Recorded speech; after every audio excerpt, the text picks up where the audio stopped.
আমরা অনেকে মনে করি ভোর রাতে আমরা যখন সাহারি খাইতে উঠি, সাহারি খাওয়ার পর আমাদের মুখে রোজার নিয়ত করা লাগে। এটা আমরা অনেকে এখনো মনে করি, নাওয়াইতু আন আসুমা গাদান, এরপরে কি মিন শাহরি রমাদান। দেখছেন সবার কড়কড়া মুখস্থ, মাশাআল্লাহ।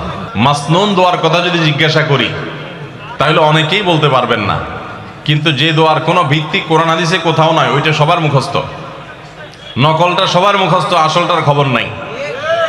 রমজান মাসে বা রমজানের বাইরে কোনো সময় রোজার নিয়ত মুখে উচ্চারণ করা, এই যে নাওয়াইতু আন আসুমা গাদান মিন শাহরি রমাদান, আরো কি কি আছে, এরকম কোনো দোয়া পড়ার কথা কোরআন কিংবা হাদিসে কোনো নির্দেশ আমাদেরকে দেওয়া হয় নাই। আপনি সাহারি খাইতে উঠছেন কি জন্য?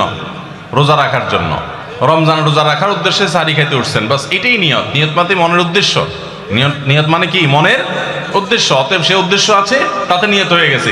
মুখের নিয়ত করাটাকে যারা জরুরি বা আবশ্যক মনে করেন তারা অবশ্যই ভুলের মধ্যে আছেন, এবং এটাকে জরুরি আবশ্যক বানানোর কারণে বেদাত হতে পারে, বরং গুনাহ হতে পারে। রমাদান কেন্দ্রিক একটা ছোট ভুল বলা যেতে পারে যে এই মুখে নাওয়াইতু আন আসুমা দোয়া পড়াটাকে আমরা জরুরি মনে করি। অনেক ক্যালেন্ডার ইত্যাদি দেখবেন এরকম, রমজানের ক্যালেন্ডার, ইফতার সাহারির ক্যালেন্ডার, ওখানে দেখবেন এরকম দোয়া দেওয়া আছে।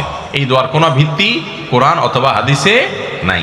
নকল জিনিস বোঝার একটা সহজ পদ্ধতি বলি, এই যে দোয়া আছে নাওয়াইতু আন আসুমা গাদান, এই দোয়ার শেষে হাদিসের কিতাবের নাম, বইয়ের নাম, হাদিস নম্বর, কোনো রেফারেন্স আপনারা দেখবেন না। বুঝতে পেরেছেন? এটা হলো মেড ইন জিনজিরা জিনিস, আইটেম যেরকম দেখেন না ওই রকম। তো এই জন্য এটাকে একটা আমরা ছোট ভুল বলতে পারি রমাদান কেন্দ্রিক, যে আমরা মুখে নিয়ত করাকে অনেক আবশ্যক মনে করি।